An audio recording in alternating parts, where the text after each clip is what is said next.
Hello, my name is Samuel Alanese. I work at Northwest High School in Justin, Texas. I have been in education since 2009 when I graduated Midwestern State University. I worked at Decatur for 5 years, Decatur Independent School District. I was a football coach, a baseball coach. I taught 8th grade science initially. Then I went into special education and taught life skills for a few years at Decatur. I then went to Ponder High School, or Ponder Junior High, pardon me, and I taught special education, self-contained, for 2 years. And then from there, I actually got a principal job in Denton at North Texas Collegiate Academy. And I did that for a while. After that, I wanted to get back in the classroom until I could feel more adequate. I wanted to make sure I knew what I was doing. So that's why I re-enrolled into the program in order to obtain my master's, and I can already tell you this program's had a tremendous impact on me as far as reminding me of the things I fell short on as a principal and also the things I did very well. I started Northwest High School last school year. I teach American Sign Language to special education students, and I also teach occupational prep. The goal of this class is to get students ready for jobs post-secondary, So I will now proceed with the demographics of my school, Northwest High School. The campus demographics I obtained from the TAPR, and also I developed them, or I got them from another class I took, was a district facility safety and security audit checklist. So I had to ask these questions, pardon me, in regards to demographics. So some of the information is coming from a class that I took just recently, and then the meat of it is coming from the TAPR. I work at Northwest High School once again, and we have 1,815 students here on campus. This by far is the largest campus that I've ever worked on. The school I was a principal at was K through 8, and it was about 150 kids. So very small, and then immediately going from there to 1,815 students, it was a bit of a shock, absolutely. We serve 9th grade, 10th grade, 11th grade, and 12th grade. We are a traditional high school as far as grade makeup. Our student ethnic makeup, 64% of our campus are white, 23% are Hispanic, 7% are African American, 2% are Asian, 2% are 2 or more races, and a combined 1% are American Indian or Pacific Islanders. Our student socioeconomic makeup, we have 23% of our student body are economically disadvantaged. 25% of our students are at risk. 2.5% are English language learners, and 2.7% of our students had alternative disciplinary placements. Also, if you hear any noise, that's because I am at school. As you can tell by my classroom, my work is actually our work lab. So if you hear anything, it's because I have hallways out here to my right side. Let's move on to the makeup of the faculty. We have 180 staff members that work here. Within that 180, 87% of our staff members, our faculty members, are of white descent. 6% are Hispanic. 1.4% are American Indian. And Asian also has 1.4%.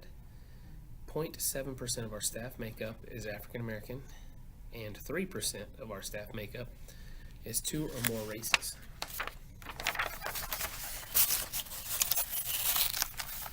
All right. The range and average of years and experience. 14%, I'll start from the most tenured teachers to the newest. 14% of our teachers have 20 or more years of experience, or more than 20 years of experience, pardon me. 32.4% of our teachers are 11 to 20 years in. 24% are 6 to 10 years experience. That's what I fall in. This is my 10th year in education, actually. 27% are they have 1 year to 5 years experience, and 1.4% of our staff are beginning teachers. 1.4. Just from that information, it just appears that we like to have some sort of experience with our hires, and looks like the bulk of our teachers are in that 6 to 20 year range. 6 to 20 year range. All right. A couple of academic areas, or an academic area of concern, issue of concern, is reading across the board. Only 7% of our students showed mastery of the reading, compared to the district average, which is 28%. That's a concern. Compared to our science numbers, where we are through the roof, so much higher than district, so much higher than state. What is science doing at reading, that we're not doing in the ELA department? What can we get from, what teaching points, what are they doing over there that'll translate across the board? The goal is, if we can figure that out through maybe PLCs, or some staff development, professional development, then we can close that gap. I love that science and social studies are succeeding.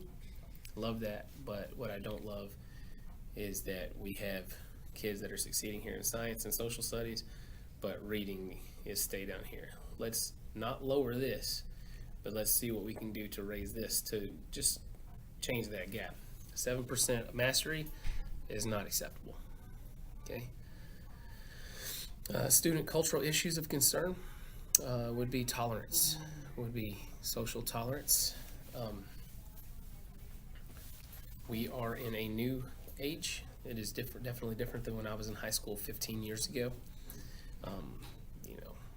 We are in a culture now that, just as a whole, is embracing, trying to embrace everybody, okay? But there still is some levels of intolerance, as, at our campus we have a club called LIFT. It's a leading individuals for tolerance. That's what that is. Leading individuals for tolerance. So LIFT is dedicated to get rid of that intolerance aspect of it. At school, we want kids to feel welcome. We want them to feel wanted, because if they don't feel welcome or wanted, their academics are going to struggle, because who wants to come to an environment every single day where you just feel constantly beaten down, whether it's physically, mentally, emotionally, spiritually, whatever. When you go to school, you should be in a place that fosters that environment for learning. I want to be somewhere that wants me. Okay?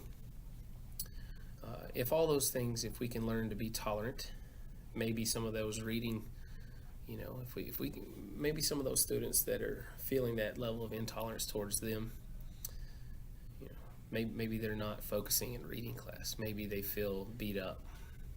Maybe they don't speak great English. Maybe someone told them that they weren't doing a great job, in some way or another. Well, they need to know that it's okay to struggle. It's also okay to climb out of that struggle and succeed. Some students don't know it's okay to succeed. So it's our job, through tolerance, through teaching them the basics of reading, to close that gap, and succeed. And as far as the administrator that I will observe, his name is Mr. Rogers. He has been a principal for a number of years. He is currently our associate principal. And as I pull his information up somewhere, pause this. Okay, with Mr. Rogers, I plan on working on developing the master schedule with our associate principal, Mr. Rogers, who has been an elementary school principal. He's been a middle school principal at Chisholm Trail Middle School. He's been an associate principal at Byron Nelson High School. He's now the associate principal here at Northwest High School. He was also an elementary school principal in Decatur. He's been an assistant principal in Grapevine, and he was a teacher and a coach at Stripling Middle School in Fort Worth ISD many years ago. So I am ready to learn the rationale that has led him to see what his priorities have been, because I spoke to him about the master schedule. And the reason I chose Mr. Rogers is because I asked around. I said, hey, to different administrators, we have 4 assistant principals. I asked our assistant principals, I would like to talk to somebody about the master schedule and developing that. Who do I need to talk to? They said, Todd Rogers is your man. He is the master schedule guru. So I went straight to him. So I talked to him in our preliminary talks. He told me, he said, you know what I found? You got to find out what's important to you first. And then if you work your schedule around what's important to you, you're going to have a successful master schedule. So my goal today is to find out what is important to Mr. Rogers and why is that successful and what led him to it. So I look forward to working with him. Thank you for your time. I will pause this video, and the next time you see me, it will be with Mr. Rogers working on the master schedule. Thank you for your time. All right, with me I have Mr. Todd Rogers. He is our associate principal here at Northwest High School. All right, talking a little bit about master schedule. Yes. I think the biggest piece looking at master schedule is doing a needs assessment of your campus, like what is really important when building the master schedule. I think a second piece is collaboration. So real quick, the other day I talked to you about it and you said something, find out what's important to you. So where do you get that, where do you derive that importance from anyway? So a lot of that is looking at our data, talking and making observations on campus. You and I were talking, one thing is professional learning community. Sure. Very important. At this point right now, our professional learning communities are meeting during our invest time. Right. Which we have a lot going on at that time, and our teachers have the opportunity to meet like once a week.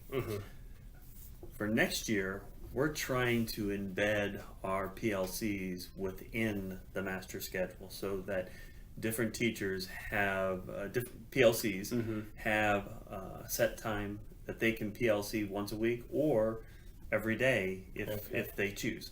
So that's something that's very important that we're trying to build into the master schedule. I went to it's like a, Miss Jackson set us up to, we had a lunch at Joe T. Garcia's or dinner at Joe T. Garcia's, and that's one of the things that they talked about was like embedding, possibly embedding PLCs within that master schedule so that then teachers run out of excuses, you know what I'm saying? So that they're forced to get the best out of their time, you know what I'm saying? Maximize their time. Well, and what's interesting is when building the master schedule, it's so often to start those conversations. So like I've started those conversations of embedded PLC time already, and I have so many staff members that are so excited about that, and they're like the opportunity to work within our PLC and to be able to plan, work on assessments, but also instructionally, working on our instructional piece with it too. So I think another piece too is, as an administrator in building a master schedule, is listening. You need to listen to your staff, your students, your parents. You have to listen to, okay, what are we saying, and how can we help support our students, our staff, and our parents. And so, one of the things, like going back to the PLCs, is we've heard people say,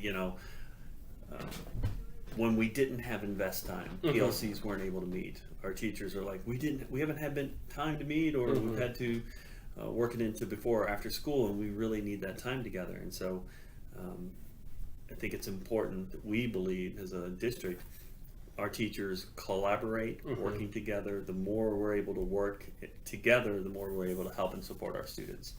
And so, as we're building the master schedule, that's one of the priorities that we're trying to do. So I think it's looking at every campus, looking at their needs. And then the other thing, communication, collaboration.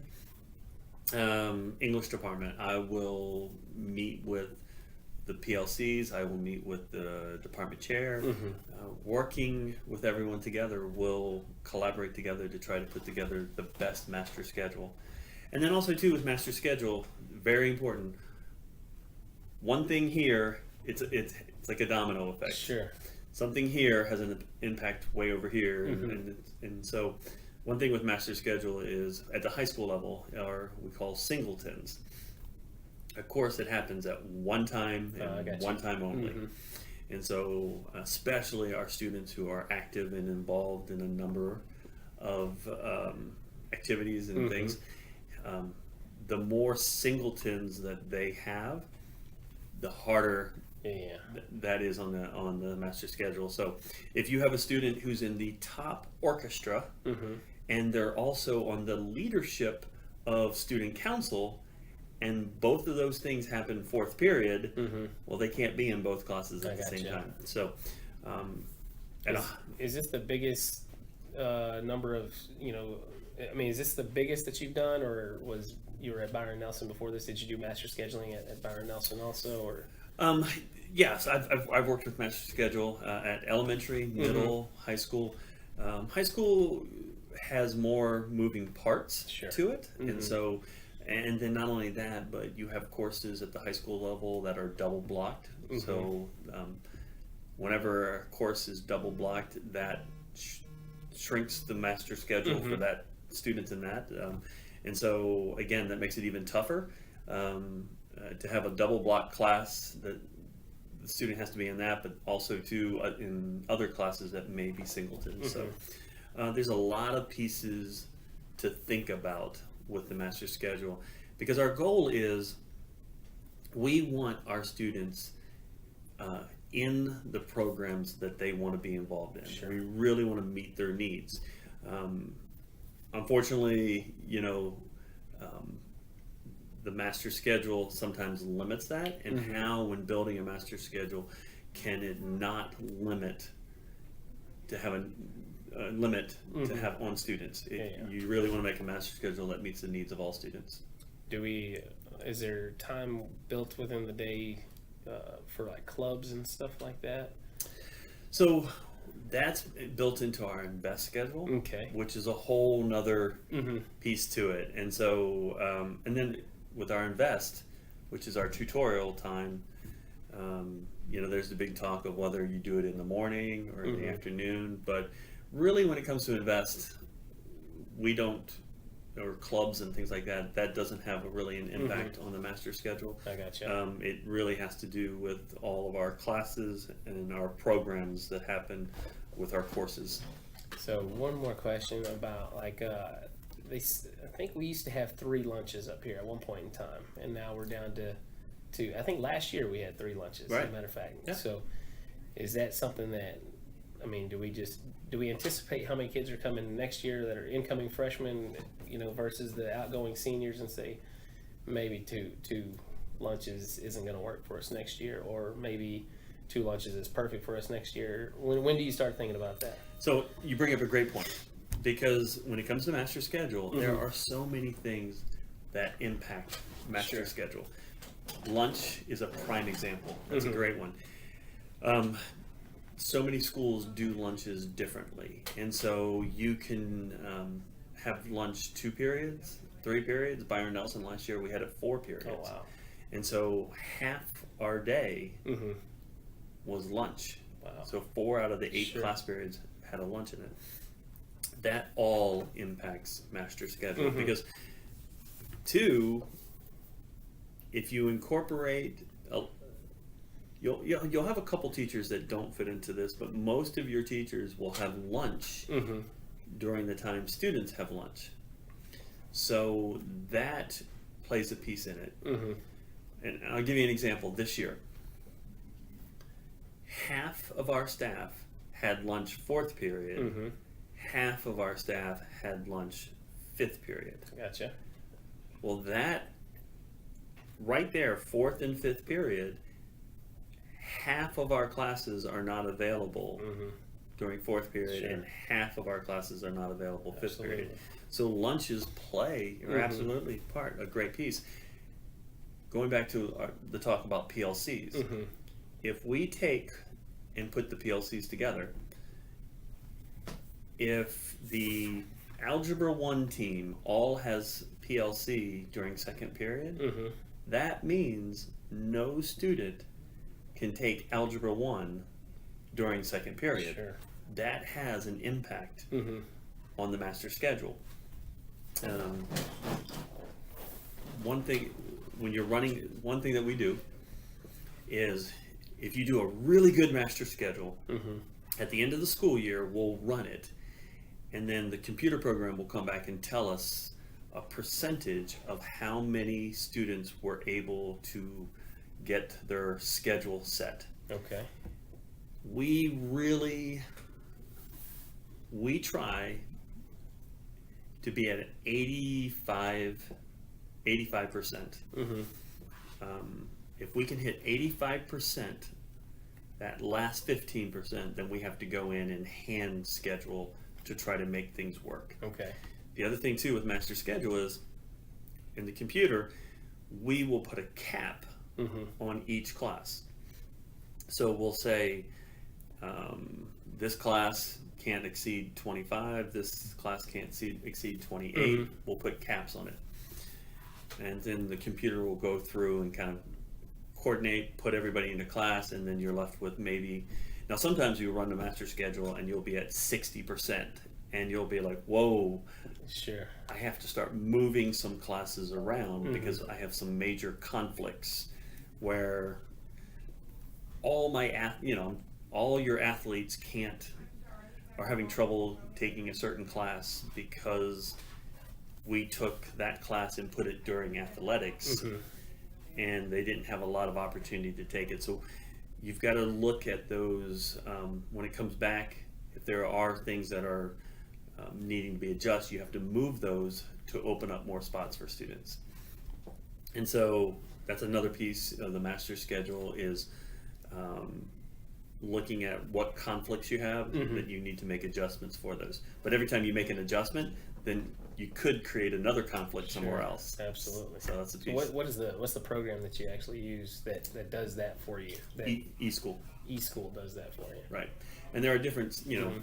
some schools use Skyward, use Mhm. different programs, but Sure. we use eSchool. So, man, I just had a question. It was about. Oh yeah. So do athletics here at Northwest we have varsity in the morning and freshmen, at least football I think, Mhm. or basketball. Pardon me, girls basketball. I saw varsity's in the morning, and freshman is in the afternoon. Does that always stay consistent? Is that who helps decide that anyway? Like for So athletics. that's where we sit down with the athletic coordinators, and so Mhm. we'll sit down with our athletic coordinator and assistant coordinator on campus, work with them, or we'll work with our head coaches Mhm. in helping with that piece. So that's where we collaborate with them, and again, too, with master schedule comes building restraints. Mhm. We can't have something happen because we at that time. Like athletics, Mhm. you may have everybody can't be in a certain period because Sure. no one has the weight room or the gyms aren't available or whatever. Mhm. So the building has an impact on where we can have class, Mhm. athletics or anything. Swimming, I'll give you an example. Swimming's a great one. You can't have swimming fourth period because our students can't leave third period, drive 20 minutes Oh, to the yeah. natatorium, train, and then come back. And so we had that. I remember at one school I had that problem too, where the natatorium that we went to had limited hours. We had to build in the master schedule enough time for our swimmers to leave to get to the natatorium to be able to get enough time in for practice. So each school has different things that it's not set everywhere. You have to look at the needs of your campus. Can you show me how you went about this thing? I mean, So this right here is the master schedule for this year. And so a big piece when building a master schedule goes back to our needs. If there are some things that are very important, start there and then start building your master schedule. If there's something very important that you want to work in, like PLCs, start with your PLCs. I'll say too, that's an area that we're starting with right now, but also too, making sure our special ed students, we want to make sure that we start there too with our inclusion classes, with our applied resource classes, to make sure that that's an important piece, because again, those are classes that are, again, we call them singleton. Sure. They only happen once, maybe twice a day. And so we really got to get those things in place and then be able to move from there. Some schools may look at their STAR scores and say, I mean, it all looks at the needs of your campus.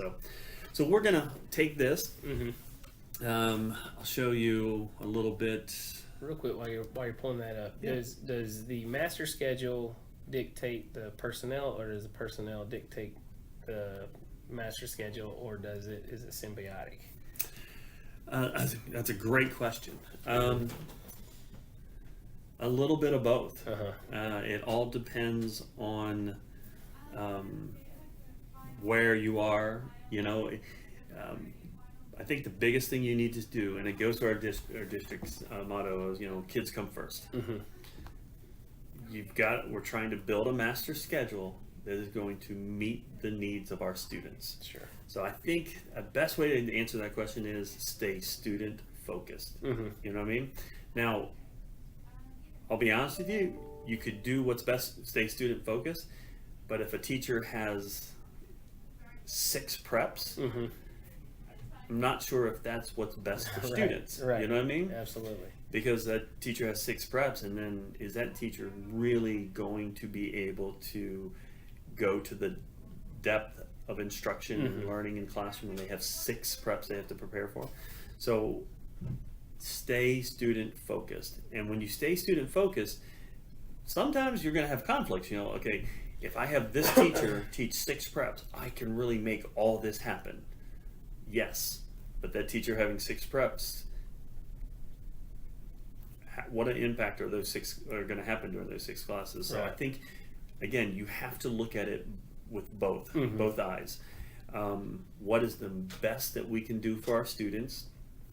Some of it driven by the master schedule, some of it driven by our staff, and again, staying focused in on what is best for our kids, because again, a teacher having 6 preps is not going to be good for our kids, Sure. and it's definitely not going to be good for the teacher. Now, y'all done some mid-year evaluations, because earlier this year we had our invest, and then we kind of went away for a little while while y'all worked to focus on what was what was most important. But that process was that. Did you feel like were y'all nervous about, what can we do, or was it, hey, let's go ahead and knock this out, let's just put a halt? Were we confident in what we were doing, or did we stop because we thought we could do things better, or what was the reason or rationale? I think I don't think we were confident with what we were doing prior. I gotcha. And so, and it got to a point where, sometimes you're not confident what you're doing, but we're going to keep doing it until we can get an idea of where we want to go change. I think we were at the point where we weren't confident what we were doing, and we felt like it was having a negative impact on students. Okay. So I think sometimes, at that point, we put a stop to our invest because we thought that was what's best for our kids. Sure. We saw that it was having not, sometimes in life, sometimes when you're doing something, something's not having a positive effect, but it's also not having a negative effect. Sure. You may continue on a little bit and then make that change later on. We felt at that point it was having a negative impact on our students. Needed immediate address. So we put an end to it. To be honest with you, as complex as Invest is, I know it felt a little while for our students, but I think within 3 weeks, maybe 4 weeks, we had it up and running. Yeah, it didn't feel very long as a teacher. Good. It was fine. I was fine that way. I know that, you presented it to all the faculty, and I also want to know what did that feel like, presenting in front of all the faculty? Because in the session that I was in, there were some I wouldn't say detractors, but there were some people that definitely had opinions. Yeah, exactly. And you want them to have opinions, obviously, because you want to take their information in and you want to take their suggestions and whatnot. But I mean, your goal was, y'all have already worked this out, right? I mean, you did you come in? First of all, did you come into the school year? The schedule was fairly already in place? You were a late comer to Northwest High School. Miss Jackson is brand new this year also, right. So y'all are both kind of inheriting something that probably was, at least the skeleton was already set for you. Right. Would you agree with that? Oh, absolutely. So then, whenever you noticed we got to change something, you stopped. But then when it was time to present, that's what I'm talking about. Like, did you have to take a deep breath? Like, all right. Absolutely. Yeah. Going to the classroom. In the classroom, if you have to, sorry, I just pulled up mess. Brother. If you need to change something in the middle of the school year, it's always difficult making change in the middle of the school year. Same thing at the campus level, making that change in the middle of the year is difficult for our teachers and our students. And a lot of times too, as an administrator, you've got to think about, okay, yes, we can make this change, but what impact is it going to have on our teachers? Sure. Because our teachers are the ones who are going to really drive us in making it be successful. And so one of the things that we tried to do with this was we had a committee where we pulled some teachers and some students together. So that helped with that process. Sure. But, especially something big change in the middle of the year, when teachers have a lot of things that they're trying to juggle and take care of, is difficult. And like stasis, like homeostasis, everything, let's keep everything the same, and then whenever one ripple happens and they start, sometimes we tend to fret. Right. Well, and I think too, the other thing we were trying to do is with the investing was really help our teachers by being able to get our students in the classroom so that teachers could really work with students. Well, it's been a success. I think it would have been doing it for about maybe a month and a half or something like that. I feel like it's been successful. Good. I think there's fewer kids in a hallway at any given time, and I think that's most important. So we can actually have an idea of where everybody is at every, Right. We got ideas. But the other thing too is, I'm never completely happy. Sure. With myself, and so I'm always looking at how can I improve. While we've got students in the classrooms, and that's great, I want to help what's happening in the classroom. So just because students aren't in the hallway and they're in the classroom doesn't mean great things are happening. Sure. And so really helping that process of really working with our teachers, our students, and making sure that we're utilizing that invest time to best support our students. I gotcha. Talking about change, there's also, master schedule can be very difficult in the sense that in the spring, our counselors meet with our students, they make their plans for the next year. There's a lot of work put into that place. Sure. Our students in the spring tell me, these are the courses I want to take. Okay. This is what I want. we spend the whole spring working with our students, educating. Our teachers are working with our kids and everything, and our kids put in their requests that this is what I want to take. At that point, we look at, here are what our students are wanting to take. The master schedule is built off of that. Hiring is built off of that. Like we look at and say, okay, we need a lot of kids want to take engineering. We've got to have enough spots for that and everything. The difficult part is August comes around. Oh, I want to change my schedule, and then the opens up for, I want to drop a class. Well, individually, that's okay. Right. Collectively, all of that has an impact on each other. So when a student drops this class, and let's say, there's a student in world history and we have 20 students who want to drop a class. Sure. Well, those 20 students have to go somewhere else. Well, that has an impact on where they go. And then, it's a big piece with it, is that counseling our students, working with our students, our teachers, working to keep students in their programs and in their classes. Right. Supporting our students is very important, because every time a student wants to change, that has an impact on the master schedule and what we put together to support our students. And when did you start the master schedule start working on it for next school year? So I started, I want to say a couple weeks ago. Yeah. I want to say I started building the template for next year. But thoughts are going into it probably before then. You're establishing. Oh, absolutely, Right? Absolutely. I mean, we again, going back to needs assessment, data. We started. I mean, we are. I think master schedule is a 24/7. 365. Sure. It is all the time. I no joke. I mean, we work hard. We put something into place in August, and in August we're already talking about, we got to adjust this for next year. I gotcha. It's August, and we're just implementing it, and we're already looking at the next year. So yes, I mean, I'd say master schedule starts way early. Oh, also too, the course selection guide has a huge impact on master schedule. So I'm on the committee for the district for the academic course guide. Okay. Well, the courses that we offer impacts our master schedule.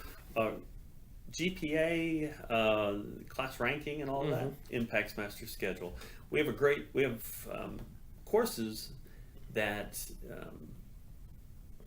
if students aren't taking those courses, then while they're offered, but not enough students take it, they don't make. So those are things that we have to look at with the course guide. We the committee just met.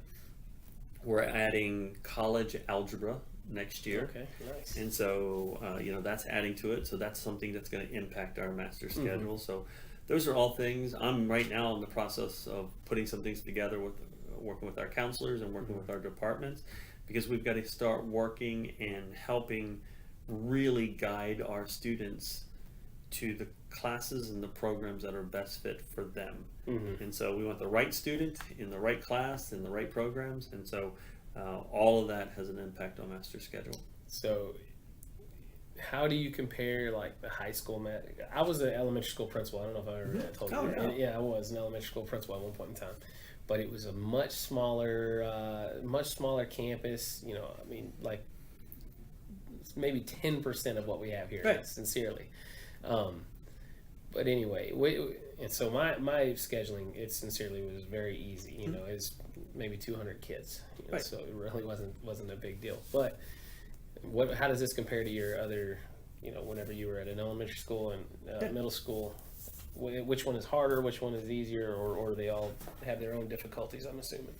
They do, but elementary school, there's always the debate of who everybody wants the morning, their classes in the morning, and so I think either way, you're building a master schedule off your needs, collaborating with everyone, and then staying kid focused. At each level becomes more complexity. So at the elementary school level, you really work in specials, in lunch and recess. Sure. Those three things really have an impact with the master schedule. You look at your data and what's best for your students. When you get to middle school, also too at the elementary school level, the difference between self-contained. Sometimes you'll have students go to 2 teachers, and I've even seen 3. Where students will have 3 teachers. So Sure. all of that has an impact. Yeah, my daughter has 2. Okay. Yeah, she's got 2 kindergarten. So it's interesting because she learns one way with one teacher, and she doesn't necessarily get along with the other teacher. And she's in kindergarten, and you can tell the difference. And I don't know. I'm a first-time parent. So I don't know which I prefer as far as from my vision. As a principal, I liked having the kid with that one teacher just because that's all I really knew whenever I was growing up, and I was like, oh, maybe it worked for me. Yeah. Well, I'll be honest with you. When it comes to principals, it's different principals have different philosophies or beliefs. Sure. I know there are those who believe in really the self-contained. There are also those who believe that you have teachers who are experts Sure. in language arts, and you have experts in math and science, and so there are some that can say at the elementary level, a lot of teachers are really experts in ELA. Sure. You really need to find that teacher with an expert in math and science. So again, I think a lot of times that is based off your teachers, their strengths, and then the needs of your students. I mean, that's a big thing. What's the need of our students? I did have one more question as far as like our high school situation here and our teachers. I think last year at the end of the year we had a Google form sent out. Please let us know or remind us of what your certifications are. Yeah. What is done with that information? Like once you guys at the end of the year, I'm sure you guys are going to request, hey, don't forget, let us know what your certifications are. What do y'all do with that kind of information? So I think the certification there helps with what options do we have available. Sure. You know what I mean? Again, what are the needs of our students? What's the needs of our campus? There are some teachers who have multiple certifications, and they allow for more options. Sure. And which is interesting. Going back to elementary and middle. In elementary, you have a certification. I think it's there's the EC through 4. And then there's the 4 through 8. So like in elementary and middle school, your teachers can really move, I need this teacher in 1st grade, I need this teacher in 4th grade. In middle school, 6th grade, this teacher's got a general certification. So they're teaching 6th grade math, but their expertise, I move them the next year to 7th grade history. You have that flexibility. At the high school level, we have a lot less flexibility. Sure. At middle school, you hire a 4 through 8 teacher with a 4 through 8 certification. Yes. My certification is a 1 through 8. Oh, so nice. I can teach any subject 1st through 8. Nice. So lots of flexibility. Where do you need me? Because I fit into a lot.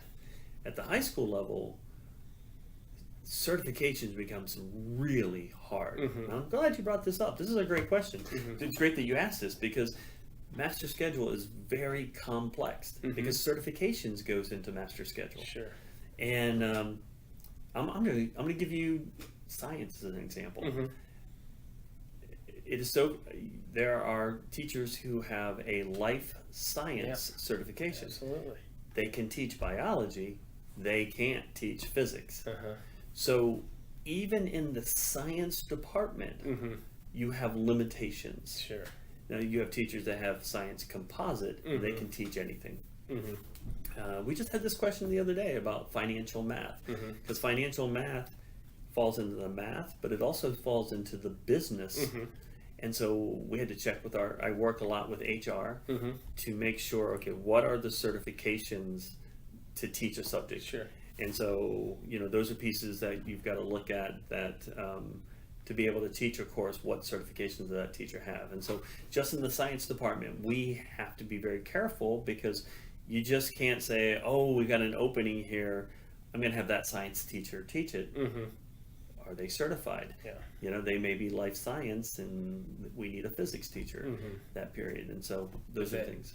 So, like, I don't know if I can even ask this, but like when it's hiring time, when it's interviewing time, is if you have somebody, you have a biology opening and someone applies with a life science versus somebody else with very similar qualifications, except for they have a composite, does that go, are we taking that into effect? Like, what, we might have a situation where we need to move them, or, does that go into? Absolutely. It does. Absolutely. And again, I'd like to be able to tell you that everything is very Level. Sure. Linear. Yeah. This happens. Yeah. Oh yeah, we want this, but it's not. I mean, a lot of pieces goes into it, but absolutely, we were just interviewing for science and for a biology position, and so we interviewed a teacher, really liked them a lot, and they have a life science certification, but they also have a minor in chemistry. Well, to teach chemistry, you've got to, there's that composite, and so they're wanting to go back and get their composite, Sure. which really impressed us that they were in the process of doing that. So those things definitely open up more options for us. But also too, we got to listen to our teachers, and science is a great one. We've got teachers that feel very strong in biology and chemistry, but the physics, maybe not. Well, as we're building that master schedule, we got to keep that in mind. I gotcha. Making sure that trying to have the right teacher for that right spot. Do traditionally, are more tenured teachers, are they less likely to want to flex? Or, I know when I first started teaching, I was like, yeah, if whatever you need, I will do it. I will do it. And I don't know, and I'm still that same way right now, but I don't know how I'm going to feel in 15 more years. If I've been doing the same thing for 15 years or 20 years, like, hey, we need you to now do this, is there any of that? Or Well, I think it's very individual. You know what I mean? Because I've got teachers that are 20 years and they are open to anything. Matter of fact, they loved new challenges and things like that. And then you have teachers that aren't, and I don't think years always define Sure. it. I've seen teachers 1 or 2 years and they just want one thing, and so I think it really depends. It's really those people, the person that you're, the people that we're hiring. I tell young educators all the time, you need to be very, you want to be marketable. You want to go out and get your ELL certification, your GT certification, your different certifications to be very marketable and all, and to be able to help support. But also too, sometimes you just get get your foot in the door, and then you're able to work to where you want. But a lot of times, again, you have to, as a building master schedule, you've got to look at what's best for your students, and then also too what's best for your staff on meeting the needs of our students. All right. Well, Mr. Rogers, I didn't know I had as many questions as I had until I started asking them. You could go on and on about master schedule. It's the one thing too I want to just say is master schedule. Again, I think I said this earlier. You're really trying to meet the needs, a lot of needs. Um, and I'll be honest with you, I'm a perfectionist. I try, but when you get to the complexity at a high school master schedule, especially a big school, because a lot of times people say at a big school you have more staff, you're able to do more, and that's true. But also too, the more you do, the harder it is to make it all happen. But you got to understand sometimes. You can make a lot happen, but you may not be able to make everything happen. Sure. But you just, again, need to stay focused in on kids 1st, doing what's best for your kids, your campus, communicating.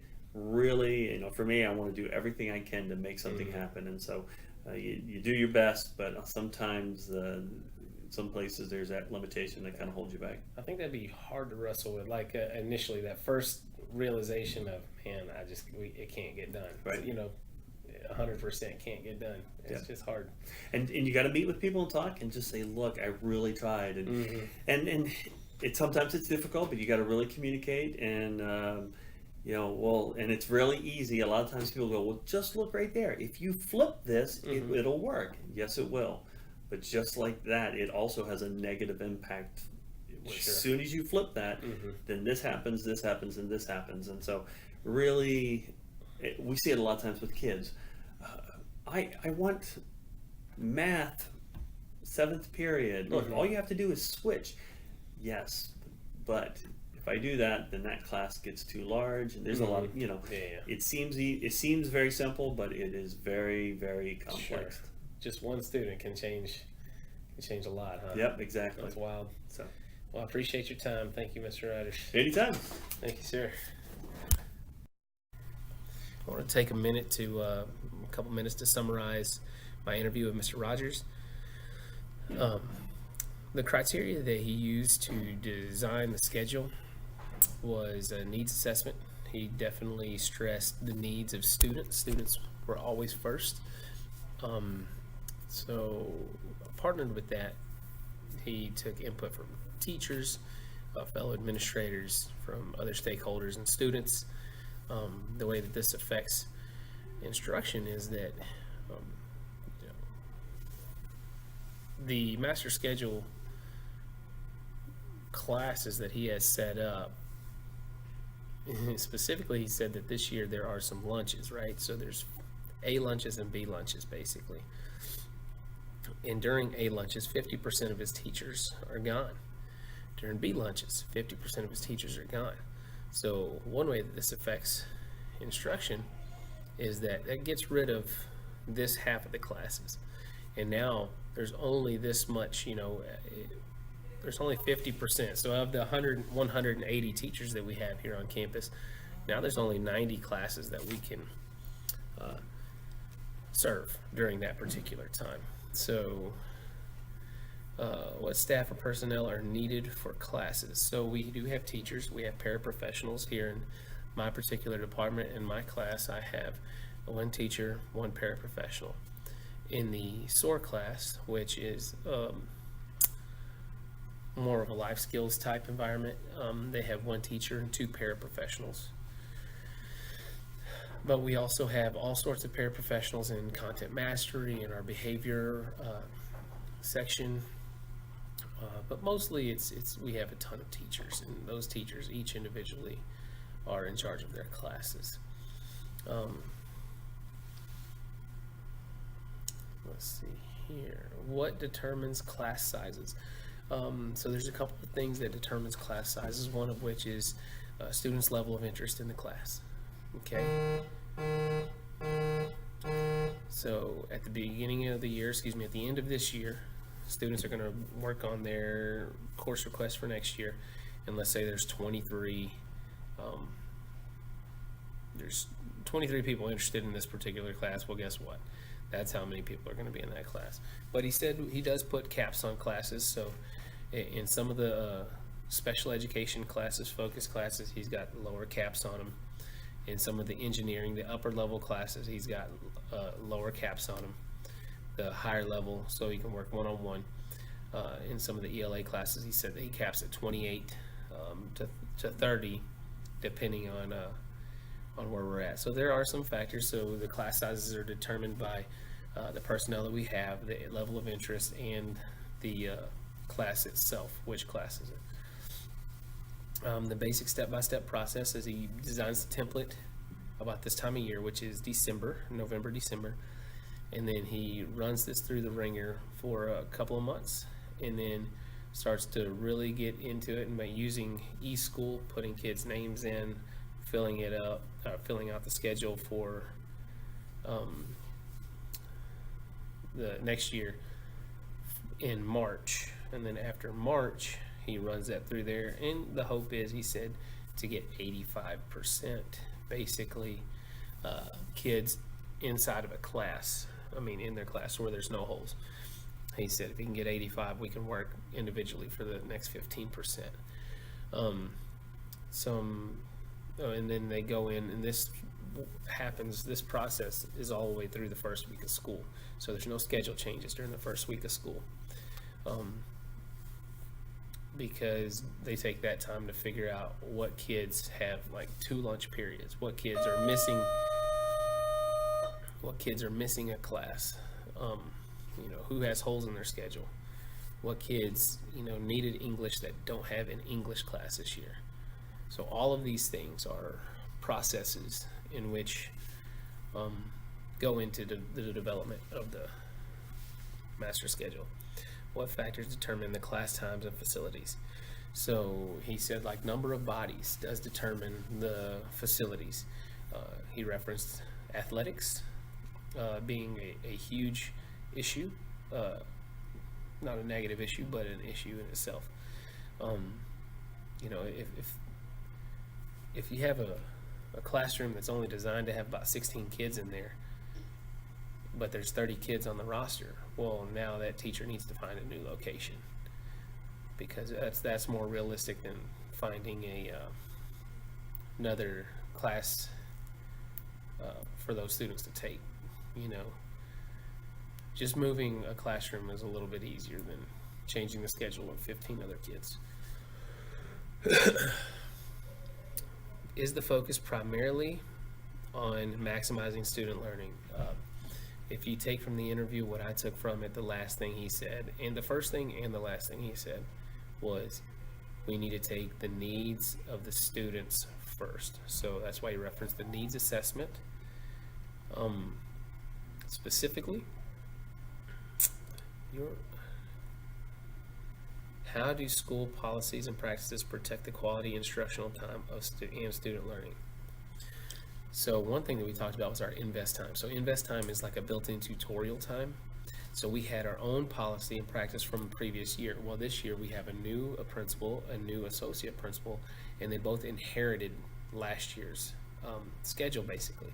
So that's why this year they actually took the time about, when was it? October, late September, early October, and they stopped what we had in place. They stopped and readdressed the policy and practice. And we talked about that in our interview. You can reference that if you would like. But it protected the quality instructional time because they decided, well, what they were doing was not quality instructional time. What can we do to improve that? So they stopped it and changed it to make sure that we ensured that kids are getting the most out of the time here at school. How is teacher planning time allocated to ensure collegial, basically collaboration? So next year, he said that they're building PLCs into the schedule. So a teacher's going to have a prep, they're going to have a conference time, and they're also going to have a PLC time. So that's how it's being addressed this next year. And as far as what went well, I think the interview process itself went well, developing that relationship. I have a relationship with Mr. Rogers from this year. Just met him in August. He's a great guy. I think that his expertise, he's been in the business for a long time, the education business, quote unquote, for a long time. As far as what would I change, I wouldn't change anything. He's done a good job. He's incorporated PLCs going forward. that is something that I'm very interested in, seeing how that works next year. What was some surprising information revealed through this experience? I didn't realize how many contributing factors there were, sincerely, to a campus of 1,815 kids. How will this experience transform your practice as a school administrator? It'll help shape it in the way that he harped on student needs. So I will make sure that I focus on student needs first. I thank you for your time. Thanks for taking a moment to listen to me. I do appreciate the opportunity to learn. Thank you for allowing me to be a part of Lamar University.